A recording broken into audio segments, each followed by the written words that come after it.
and inspiring success, right? And I asked myself, what is resilience? What is success and inspiration? And I went to Google and I found the definitions, and I got to just meditate on a bit of these three words and what they actually mean. And I'm going to switch it up. It'll be a completely different angle that I hope will relate a lot to most of us. So the first thing that I ask myself is, what is resilience? So the definition states that it is to withstand or to recover quickly from difficulties. But now I know that's something that most of us cannot do, because how do I withstand a challenge that I'm facing? How do I recover from something that is so difficult? How do I recover maybe from grief? How do I recover from failing? How do I recover from losing a 1 million rand investment? And the definition literally states quickly. But the answer to that is, according to Sarah Jakes, who says, there is a version that is powerful because of your vulnerability and authenticity. So what I've realized is that we as young professionals tend to give up quite quickly.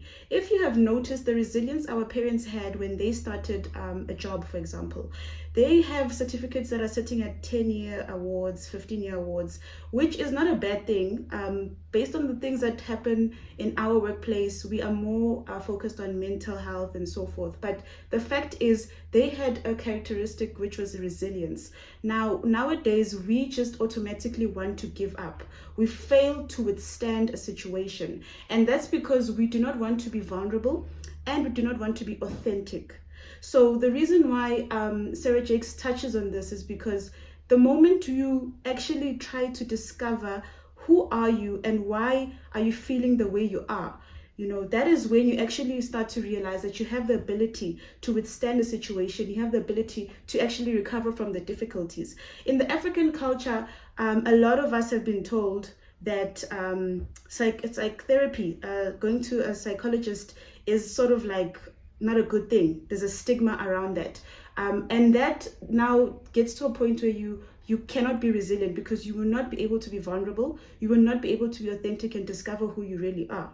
So we've also been told in the African culture, when you get married, your husband will be understanding, just give him time and stuff. So we need to redefine resilience. Resilience is not you sitting at your husband's home and just taking in all the difficulties and challenges he's throwing at you. It's not you resisting therapy because people have told you that it's a waste of time. Resilience is you actually being vulnerable and authentic with yourself, because once you're able to do that, you will discover how much you can handle, how much you can actually take, and how quickly you can recover from those difficulties.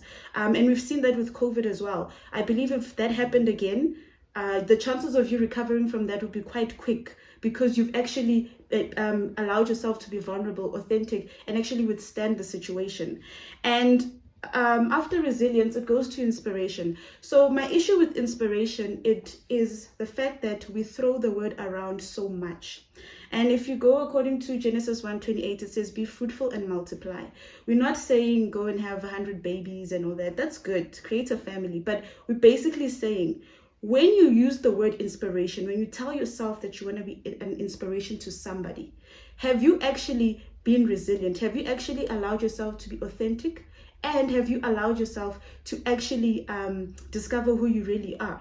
So now the problem is with inspiration, the definition says it is having an effect of inspiring someone and giving them a positive feeling.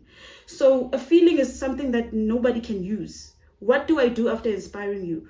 And Sarah Jakes again touches on, the world is so interconnected that your empty spot gives permission for someone else to leave her spot unfulfilled too. So you're not inspiring because of the comments the comments that you want to get after your speech.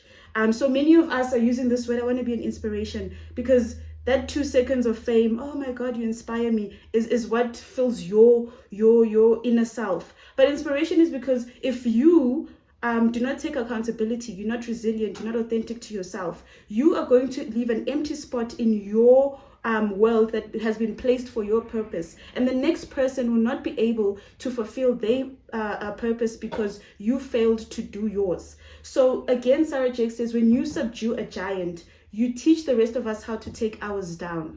So you need to understand that to be a leader, to be somebody that's inspiring, you need to be resilient. You need to be somebody that will be able to be vulnerable, authentic, and understand the challenges that you face, because it's not just the spot that you're leaving for yourself, but there's someone else that you need to help to fulfill their own purpose.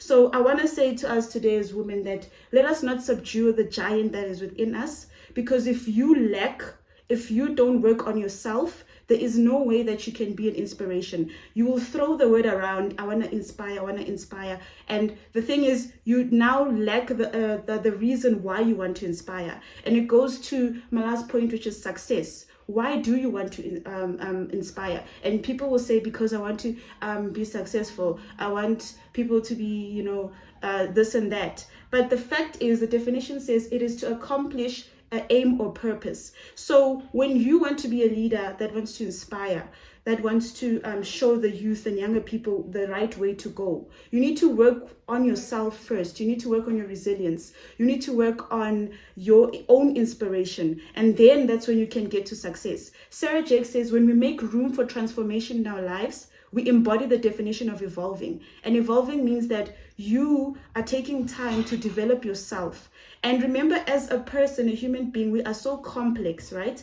And when you're complex, it means that there's different areas about you, different parts of your life. But the question you need to ask is, are those parts actually connected? When it comes together, can you break down your success, not based on monetary value, not based on cars and all of that, but when you look at your success, can you actually say, I went through a difficult situation where I failed for 2 years, but because of my resilience, I actually succeeded. That is success. You accomplished a certain difficult time in your life. So I want us to understand that you evolve. You need to allow yourself to transform. You need to understand that you are complex and there's different areas in your life that need to be connected in order for you to define what is success. So we cannot be leaders that just want to throw around words like inspire, success, and I'm resilient, but you're not using the right way. You're not being authentic. You're not being realistic. You're not using the platforms that have been given to you. So